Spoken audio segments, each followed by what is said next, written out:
I swear, if that smug bastard had smirked one more time, I might have mistaken the urge in my fist for divine intervention. We were at a dinner I didn't even want, one my wife, Ashley, had insisted on. It's important, she'd said with that syrupy smile that usually meant I'd better wear a clean shirt and not ask questions. Turns out, I should have asked questions. Across from me sat Chase Donovan, her colleague. You know the type, tight black shirt, gym muscles, and the kind of smirk that makes you want to check if your wallet's still in your pocket. Ashley sat next to him, laughing a little too loud at jokes that weren't funny enough to deserve the sound coming out of her. Logan, she said sweetly, gesturing toward the empty chair across from them. This is Chase. You've heard me mention him. Heard of him? I'd heard his name more times in the past 3 months than I'd heard the words, I love you. I sat down, forcing a smile. Sure. The mentor. The inspiration. The guy who just gets you. Chase leaned forward, eyes locking on mine like this was a Western standoff. Let's make this simple, he said smoothly. You've got 2 options. Leave quietly, or face me like a man. Ashley didn't flinch. She smiled, like this was the part of the show she'd been waiting for. My ears rang. My fists curled under the table. I looked him dead in the eye and said, calm as a judge, you want your teeth whole or in pieces? The air thickened. Ashley's hand shot to my arm. Logan, stop. You're embarrassing me. Embarrassing her. After she dragged me here just to humiliate me. That was when it hit me. This wasn't the start of the affair. This was the curtain call. The whole show had been rehearsed behind my back, and I'd walked in like the clueless extra. But here's the thing. That night didn't break me. It woke me up.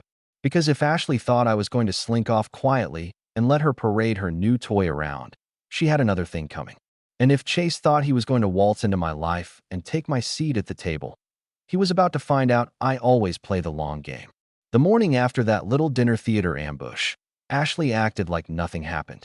She was in the kitchen, humming off-key, making her usual kale smoothie like she hadn't just tried to trade me in for the smirking protein shake she called a colleague. I sipped my black coffee, no kale, no fake cheer, and watched her like a man who'd just realized he was living with a stranger. So, I said, casual as you please. Chase seems confident. Her eyes flicked up, sharp, then softened into that rehearsed smile. He's just passionate about his work.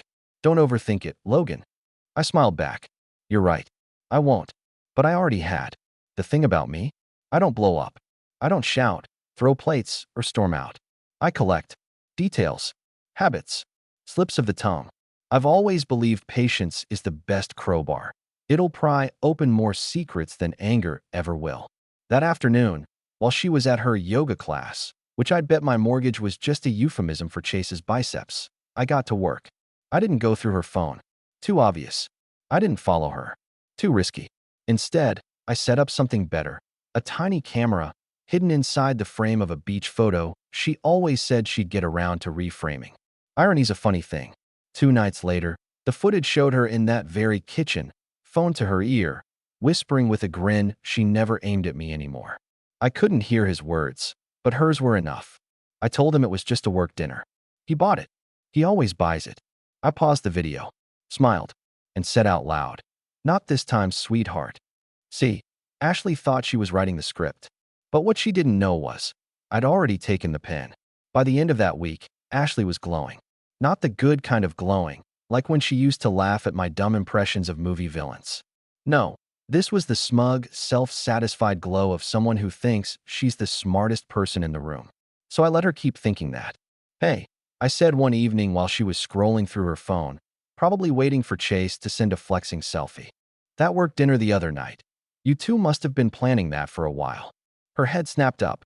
What do you mean? I shrugged, casual. Just, you seem so comfortable with him. Like you'd been talking for months about us. Or me. Her smile was quick, defensive. Logan, it was just dinner.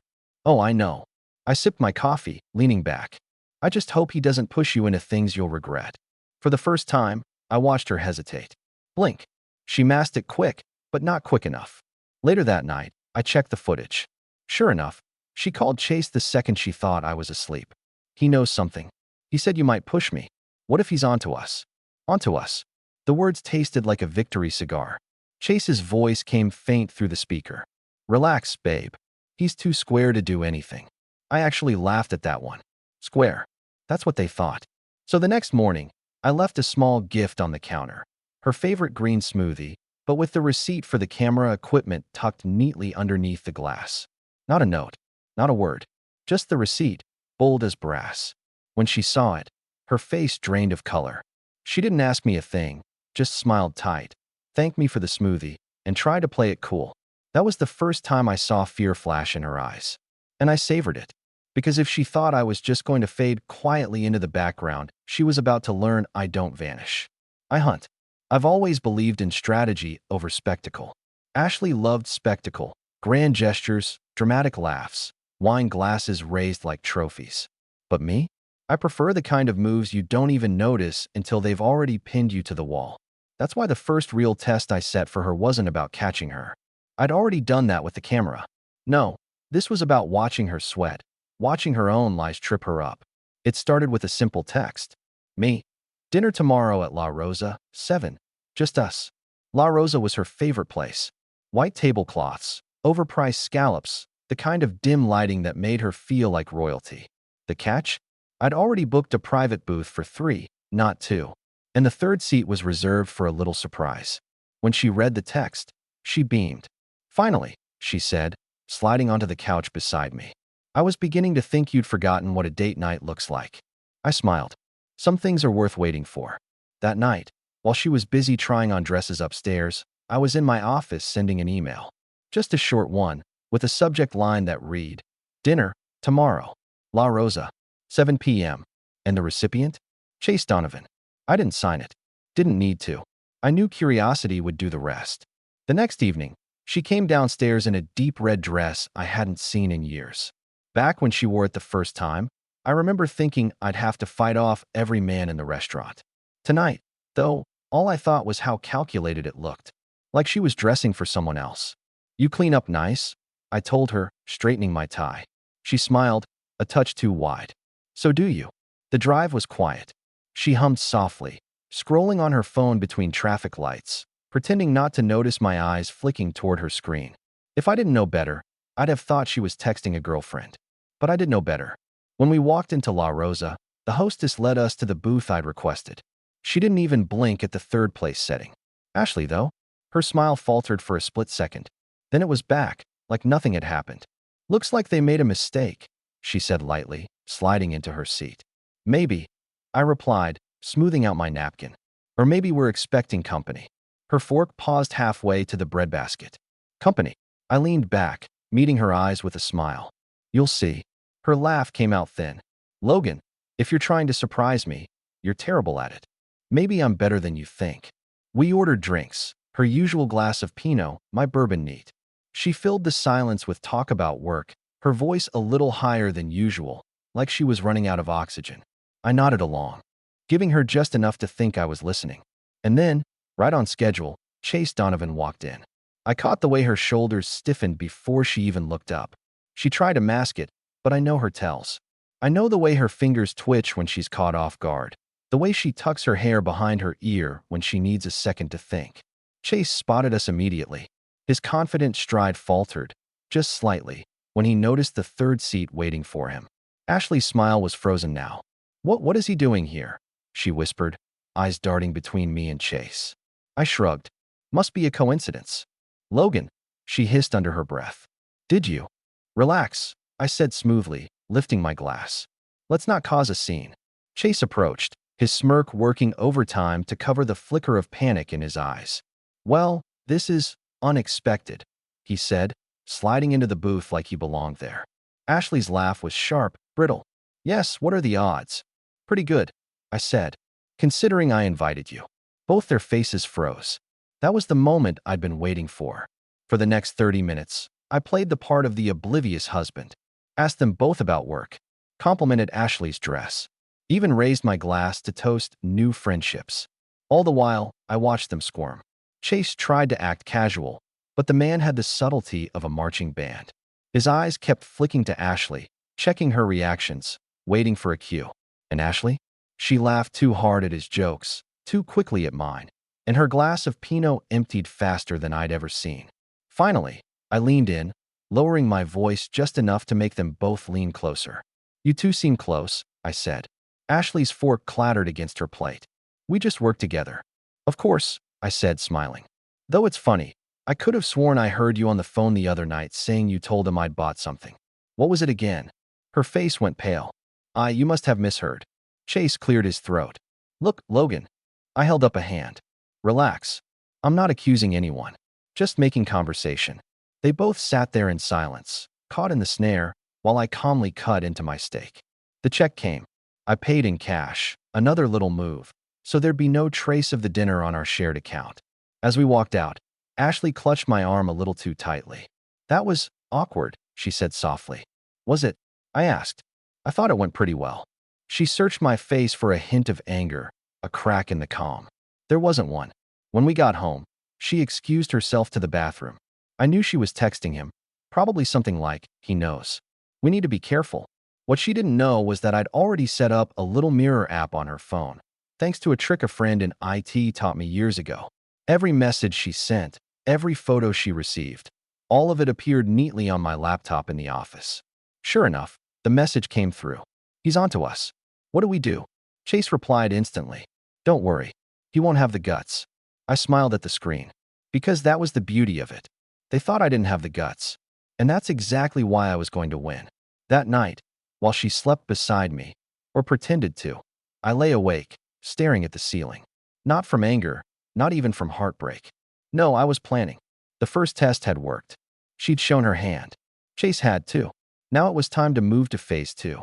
Because I wasn't just going to catch them. I was going to make them wish they'd never underestimated me. People think revenge is a sudden thing, a flash of anger, a slammed door, a rash decision. They're wrong. The real kind, the kind that cuts clean and deep, is slow, planned, precise, like chess. And I've always been good at chess. Ashley, she was more of a checkers player. Quick moves, flashy jumps, no patience for the long game. That's why she never saw me coming. The morning after the Rosa dinner, she was quiet. Too quiet. She shuffled around the kitchen, sipping coffee like it was medicine, her phone glued to her hand. I watched her pretend not to check it every 30 seconds. You seem off, I said. She forced a smile. Just tired. You know, work stress. I nodded. Yeah, work can be exhausting. Her smile wavered. Just a fraction. But I saw it. That day, I made my first real move. Nothing dramatic, not yet. Just a few nudges in the right places. First, I logged into our joint bank account and opened a separate savings account in my name only. Then I started moving small amounts of money. Just 100 here, 200 there. Not enough for her to notice, but enough that, over time, I'd have a nice little safety net waiting for me. Next, I called an old friend, Mike. We went to college together. He became a lawyer. I became the guy who bailed him out of bar fights. We owed each other. Mike, I said, hypothetically speaking, what would I need if I wanted to prepare for a divorce? He chuckled. Hypothetically. Yeah. Logan, the fact that you're asking means it's not hypothetical. Maybe, I said. Just tell me. So he did. Documents to gather, assets to protect, things to keep copies of. I listened carefully, making notes in a little black notebook Ashley hadn't touched in years. When I hung up, I felt something I hadn't felt in months. Control. That evening, Ashley floated into the living room like nothing had changed. She was wearing a soft gray sweater, the one she used to wear when she wanted to look cozy and harmless. Movie night? She asked, holding up a DVD. Some romantic comedy we'd watched 100 times. I smiled. Sure. Let's watch. She curled up next to me on the couch, resting her head on my shoulder. If someone had walked in right then, they'd have thought we were the picture of a happy couple. But I noticed she kept checking her phone under the blanket. I didn't mind. In fact, I was counting on it. Because every text to Chase, I was reading it in real time from the office laptop. He's being so normal it's freaking me out. Chase replied. He's clueless. Just keep acting. He'll buy it. Clueless. That one made me grin. The next step in my plan came 3 days later. I told Ashley I was going on a business trip, just a 2-day conference in Chicago. She lit up like I'd handed her a free vacation. Oh, that's great, she said quickly, too quickly. I'll miss you, of course. Of course, I echoed. I didn't go to Chicago. Instead, I checked into a hotel just 20 minutes from home. From there, I watched the camera feed. Sure enough, Chase showed up less than an hour after I left. They laughed, they drank wine, they sat on our couch, my couch. But I didn't storm back in. I didn't shout. I didn't even cry. Instead, I let the camera do its job. Every word, every smile, every touch that should have been mine. Later that night, I emailed the footage to myself. Multiple copies, labeled and dated. Evidence. When I came home the next evening, she greeted me with a kiss on the cheek. "How was Chicago?" "Good," I said. "Long." She poured me a glass of wine, the same bottle I'd watched her share with Chase the night before. I almost laughed. "You're awfully quiet," she said, sitting across from me. "Just tired." I gave her a warm smile. "You know how it is." Her shoulders relaxed. She thought she was safe again. That's what I wanted. The following week, I set the real trap. Ashley had always dreamed of running her own little boutique someday. Clothes, jewelry, all that. So I told her I'd been looking into investments. "You should think about opening that shop you've always wanted," I said over breakfast. Her eyes widened. "Really? You think we can afford it?" I nodded. "If we're smart. If we plan." She was glowing again, the kind of glow she used to save for me. I almost pitied her. Almost. Because while she was dreaming of mannequins and ribbon cuttings, I was setting up a separate LLC in her name. On paper, she'd be the sole owner. In reality, it was a carefully constructed liability bomb. Mike helped me set it up. "She won't see it coming," he said over the phone. "She never does," I replied. That night, I tested the waters. "Logan," she said suddenly while we were folding laundry, "you've been different lately." "How so?" She hesitated, then shrugged. "I don't know. Just calmer. Like you know something I don't." I looked her dead in the eye and said, "Maybe I do." She laughed nervously. "You're so weird sometimes." "Yeah," I said, folding one of my shirts with careful precision. "Weird." By the end of that month, I had everything I needed. A financial safety net. Legal documents copied and secured. Camera footage saved in 3 different places. And an LLC in her name that would soon come back to haunt her. All the while, Ashley kept playing her little role, kissing my cheek, asking about my day, pretending the world hadn't already shifted under her feet. She thought she was winning, but I was 3 moves ahead. The real checkmate was still coming. And when it did, Ashley wouldn't even see the board anymore.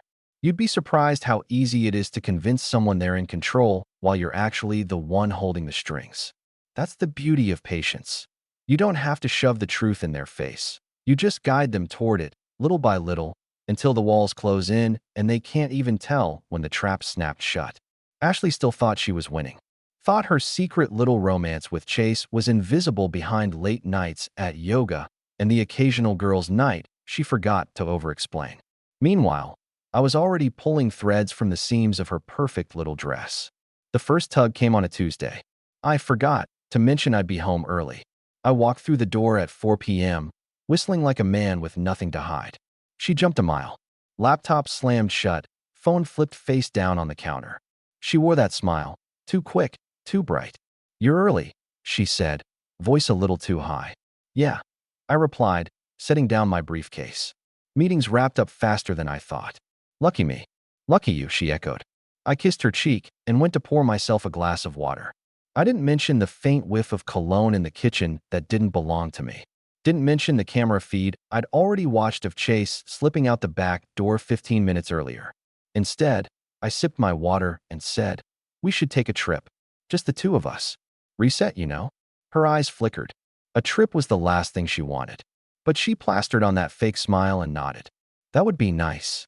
Later that night, I pulled up the footage. She'd texted him the second I left the kitchen. "He almost caught me today." Chase replied, "Relax. He's clueless. Just keep playing along." Clueless. They love that word. I leaned back in my chair, watching their little text bubbles like a man watching fish swim in a tank. "Keep swimming," I murmured. "Glass is stronger than you think." The second tug came at dinner with friends. Ashley thrived on social settings. She loved being the center of attention, the one telling stories with a glass of wine in hand, while everyone laughed on cue. So I gave her the stage, and then quietly pulled the rug. "Logan," our friend Karen said, "didn't you say you were thinking of investing in a business for Ashley?" I smiled. "I did. We're moving forward soon." Ashley lit up, ready to spin it into a fairy tale. But I cut in before she could. "Actually, Ashley's already the proud owner of her own LLC," I said, raising my glass.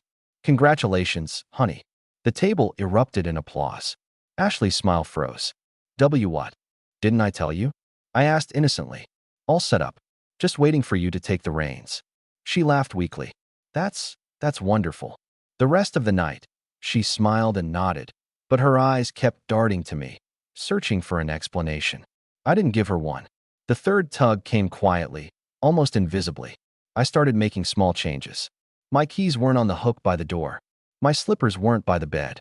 My coffee mug, the one I'd used every morning for 10 years, vanished from the cabinet. She noticed. She didn't say anything, but I saw it in the way her eyes lingered on the empty hook, the bare space in the cabinet. One night, she finally asked, "Did you move your things?" I shrugged. "Just tidying up." Her brow furrowed. "It's like you're disappearing." "Maybe," I said softly, turning back to my book. "Maybe I am." By then, the cracks were showing. She was checking her phone more often, slipping into the bathroom for calls that lasted just a little too long, pretending not to notice when I glanced up from my laptop. One night, I caught her staring at me from across the room. Not with love, not with guilt, with fear. "What?" I asked, smiling just enough to unsettle her. She looked down quickly. Nothing. But it wasn't nothing. She was starting to wonder. And that was exactly what I wanted. The final tug of the noose came on a Saturday. I told her I had errands. I let her believe the house was empty. Then I parked 2 blocks away and came back on foot, quiet as a shadow. Through the camera feed on my phone, I watched her open the front door to Chase. He walked in like he owned the place, smug as ever. They sat on the couch, my couch, drinking my wine, laughing like teenagers. I didn't storm in. I didn't interrupt. I just let them talk. "He's so calm lately," Ashley whispered.